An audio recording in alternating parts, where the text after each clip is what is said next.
Okay, recording.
Usual colors: silver, bronze, black, the bare paint, and a little bit of white, and actually a little bit of some purple this time. You can see it in there. And what I'm going to do is, in a strip, I'm going to try to go on a thin strip, get the lighter colors where there isn't, because black is also in there.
see if I can get this out of the way.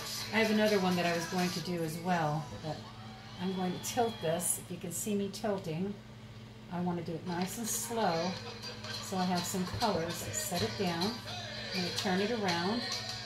And let's see if what we're going to do here is turn off the noise, I guess. I guess I'll just try to turn this off. There we go. And I'm going to do a little bit more pulling on this side because this is pure black, and that's what I want. A pure black vein going through. And when you're looking at a composition like this, it's really hard not to want to keep moving. I wanted a little bit of the colors to blend, but I also like the cells that it produces. So I'm going to try to just tilt this a little bit, pull it down on the side. See, some of the paints are a little looser, so if this is still showing up on film, all I'm doing is trying to make a design now from the colors that I have here, and boy, do I have a lot of color on there. So whatever you do something like this, it's purely what you see. It's not, it doesn't have to be done a certain way.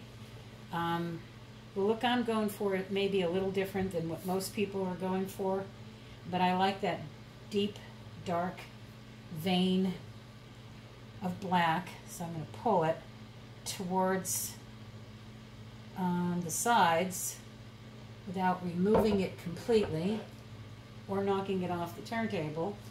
And once I'm happy with the way the design looks, I just let it go.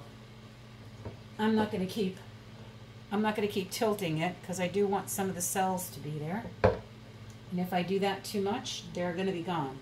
The same thing like this one corner that's a little gray in design. Not too crazy about that. So what I'm going to do is just give it a little help. See if I can maybe disguise what was there. And I'm going to torch. See if I can get some more cells to come up. We've got a little fan running in the background now. All of these colors that were in the cup had plenty of silicone in them. And all I'm trying to do now is encourage the bubbles or the cells to come up. And you're going to see them come up by, the silicone will rise to the top. Actually, I like that a lot. I wanted it to be darker, but this is a good design. So I might just let it be as this. I only have faint indication of some of the purple. Some of it ran off, which is fine. I just want another little color, something for your eye to go to. And we've got a big, big, big amount of paint right in here. But it looks like it's going to sell up a little bit. And where the black doesn't, that was because that was from my mix here that doesn't have any silicone in it. That's the base color. Try not to cook this, just running it over. I have a second one that I'm going to try to do. The longest thing, the thing that takes the longest, I should say, is mixing the paint. And I had to mix a big container of black because I was basically out of black. And the black is mixed. It's a Saks Mars black, and it's mixed with a Gluol, Floetrol, and GAC 800 mixture. Honestly, about 32 ounces of black paint and 16 ounces of that mixture. Well, that looks really good. It's light enough. Let me turn this off. I turned it off? Yep. And that's basically one. The longest thing that I found it takes me is to mix the paints to the consistency that I like. And then I'm going to come around and I'm going to stop it from going off the sides. Because to be honest with you, I'm not going to worry too much about how much paint has gone over on the sides, because it's a black base. And as you can see, if I'm not spinning it too fast, that looks pretty good. So learn your lesson, people. This is the lesson that you learn. My tip of the day is stop before you think you should. If you think you should keep going, that's when you stop. And that's where I am right now. So I'm going to stop this one. And every time I say that, then I go, well, maybe I'll tilt it just a little bit more to see if I can pull this. No, I think maybe just a little. I'll take this. Oh, I got all kinds of paint there, don't I? And I'm going to tilt it towards me, see if that moves just a little. Here we go. And I don't know, I think that composition looks pretty good to me. I've got a good vein with some purple through here. I've got this movement here. I've got the bronze. I've got it going over on the edge. A little bit more than I'd like to. But let me see if I can stop that by just wiping around the sides. And that way it won't pull it. Oh, I got a corner here that doesn't have anything on it at all. How about that? I've got just a little bit left in here. And I'm just going to put it on the edge. And that way it won't be barren. There we go. There we go. I think I got all the edges. Remember, even though I wasn't trying, I don't want it to look bare. So I'll put this where it can roll off on the table instead of where it's protected a little bit anyway. And then I might just torch this one corner one more time, because I just put this here. I don't like the way that looks. I'm going to see if I can just encourage this just a little bit. That's about as much as I'm going to play with it. It's okay to have places that aren't really perfect, but I like this I really like this dark vein. I really do. I wish it was further. And it looks like a little cell there. There's nothing spooky on it. That's not my aim for any of my stuff. I just like the movement. I like the curls. I like the color. And that's it.